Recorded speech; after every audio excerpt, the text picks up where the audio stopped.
So when I was messaging you about coming on the show, and you were Mhm. like, we got to touch base on this really like in-depth thing. Is DayZ 2 possible in your eyes? I mean, it's happening. I mean, the BI sort of accidentally leaked it. Well, technically, Microsoft leaked it. So apparently, Microsoft mentioned something about one of their partners and their roadmap Yeah. for the future, and it meant that current projects in development, and it said DayZ 2, and everyone was just like, Yeah. "Oh, really? Okay."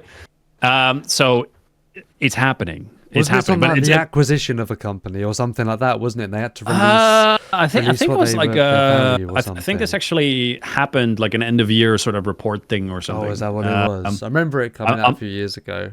Oh no, Yeah. not even a few years ago. Was it? Maybe it was about 2 years ago now. Yeah, something like that. Problem is, I only follow a few people, and one of them's Erno, and he just trolls the Yeah, world. don't listen to So her. don't listen to Erno. That's smart. Yeah.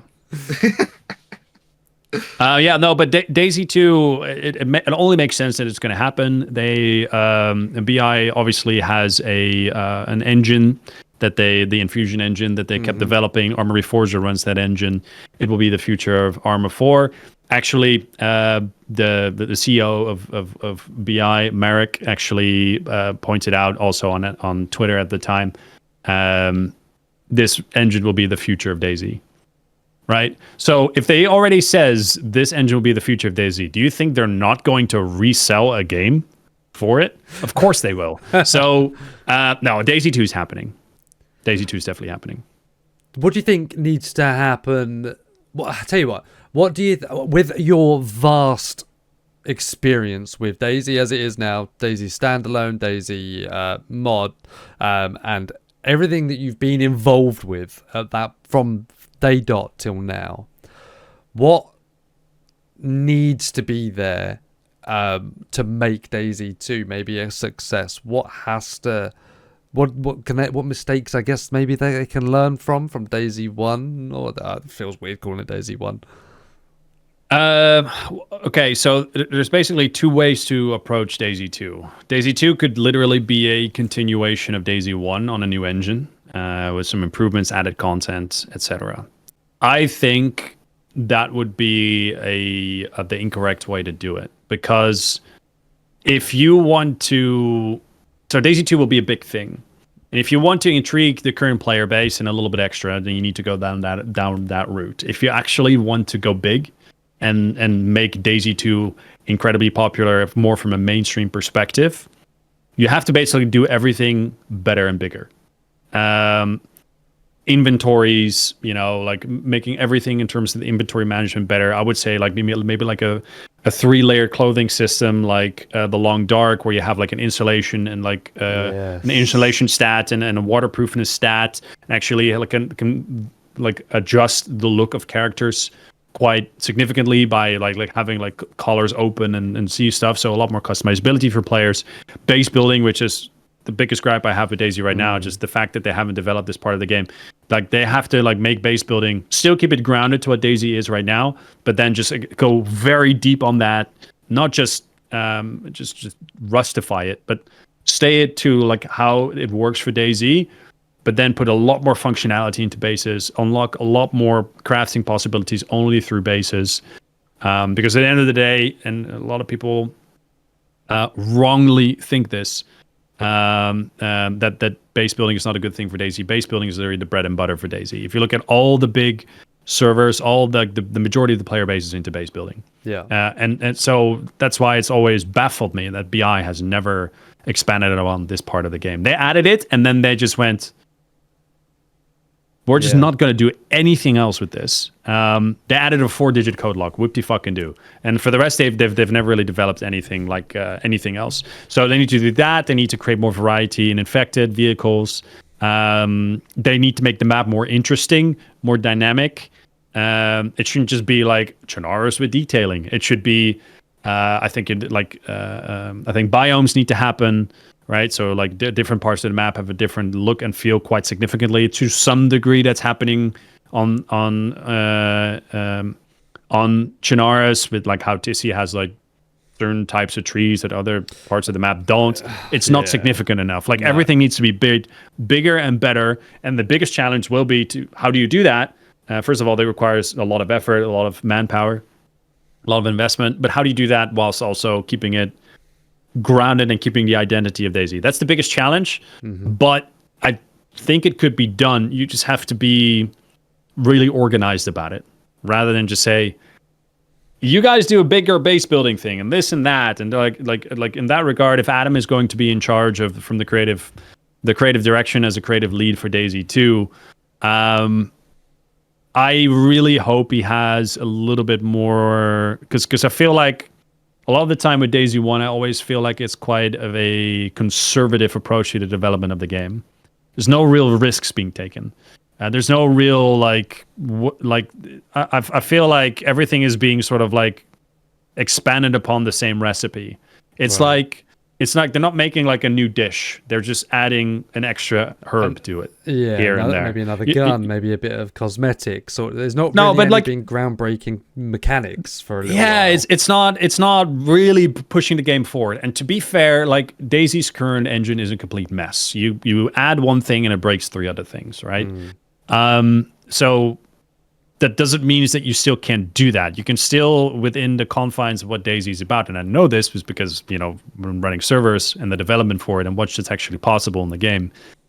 From a gameplay perspective, the game can be so much further from like the content perspective in terms of base building, for example, or any part of the game, spray painting, weapons, everything. Like a lot of the game could be so much further in a lot of ways.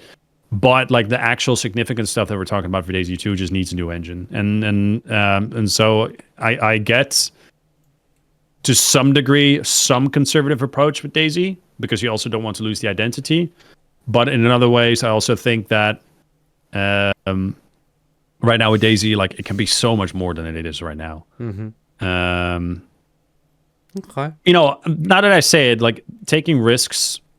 An example where the devs are taking a risk is where they actually make it so you can travel between the maps on an official server, and that guns are limited and specific content is limited to specific maps.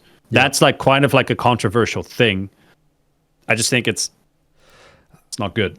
No, I was going to say, it feels like it was a mistake, if I'm honest. No, it's from a player's perspective, like to kind of like wiggle waggle all over the place here. From a player's perspective, players just want to play the map they enjoy the best, and you're basically making it so people prefer Chernarus vastly over Livonia. You're literally taking content away from the map they like to play on. That's what you're doing. To basically create your gameplay design gimmick, design feature, whatever. You're basically taking content away from quite a good amount of people from the map that they want to play on, that they prefer best. Which honestly, Chernarus is the better map for DayZ between Livonia and Chernarus, and that basically takes like. So I feel like a lot of people in that regard just don't like it, but.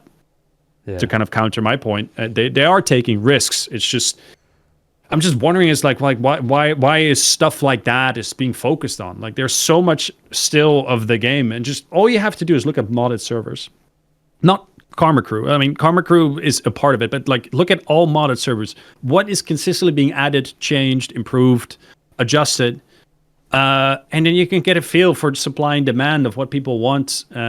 And are being offered and what people like and follow the player population.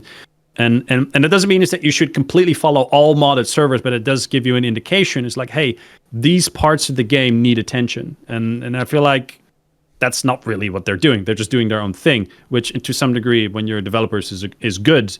But I think there also needs to be an element of that, doing your own thing and creating your identity, but also understanding the limitations of that and look elsewhere to see what other people are doing and find a version of that what works for your thing, if that makes sense.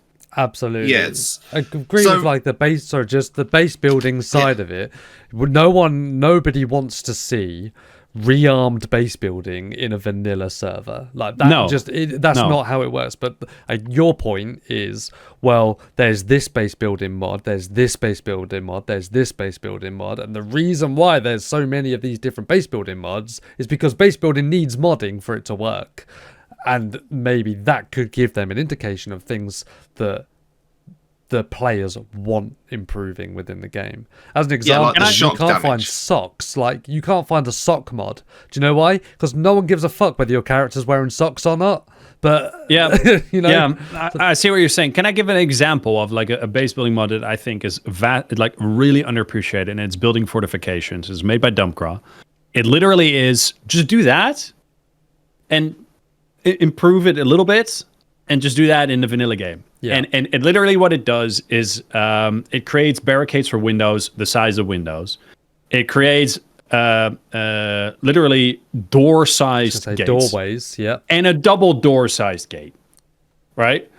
It's a no-brainer. Add this to the vanilla game. And then also, while you're at it, maybe make it so we don't have to use a freaking combination lock, which is annoying as fuck and can be cracked anyway. And just make it a little bit more user-friendly. Make it so players can get in and out of the base a little bit easier. Make it so they have stuff that they can actually enter buildings with, and then make sure that they don't have to build massive gates all over the place, but you have something a little bit more appropriate for... I mean, the majority of bases are built in buildings, and they have a base building system based around building bases in the open, which no one does because it's a complete waste of resources. It's so baffling to me still how like these are just this is not like something that you could say is like, well, it's your opinion. It's a fact. The majority of players just build in buildings because it's just way more efficient to build into buildings. But the base building is built to build in the open, which no one really, well, some people do. Leave the same system, but just add to the stuff that people want as well. So, anyway. We're not going to see a keyboard flying, are we? No. It's brand new. I can't do that. Just going on to like lore. So like, what would be the chronological like lore for DayZ 2? Are you saying, like, me personally, I'm saying it happens many years after DayZ, where some of the infected could be, you know, the AI could have changed slightly. There'll be weaker ones and ones that have somehow mutated a bit stronger. Or are we going for like there's bigger survivor camps around and people have survived and you're one of the last survivors from a survivor civil war? Well, what is the lore that is in your head? Right. So from my perspective, I think going into the future makes sense because you can, like with Sahal, you can actually create more detailing, create more storytelling into your map. I think that's kind of what's missing mostly from DayZ maps. Sahal's better that way, but I still think you can take it much further, make it a lot more interesting. There's also just like general lore missing. There's no event that happens. There's no timeline. There's no backstory, you know, like in a lot of ways. Namalsk, for example, has that a lot more, where you can kind of just like feel the environment and feel what happened. And I think like adding a little bit more, and to some degrees, the devs sort of went down that route with some trailers here and there throughout the development, where they showed a little bit more of the human side of the survivors, rather than just players, and create a little bit more of a story, the Yellow King, etc. You know, like expand upon that, I'd say, and then just build like really cool in-game stuff that sort of confirms that lore, and where players can feel, because at the end of the day, what makes DayZ really good, is being immersed in the player encounters, right? And from an immersive perspective, if you literally walk through a story and you have these engagements, both friendly and unfriendly, in this like really immersive environment, everyone's gonna love that. So. Yeah, when I said like when with DayZ 2 they need to make a map that's just more interesting and just more of everything. That's part of it. Yeah, I think like really create a lot more detailing and small little stories into the map.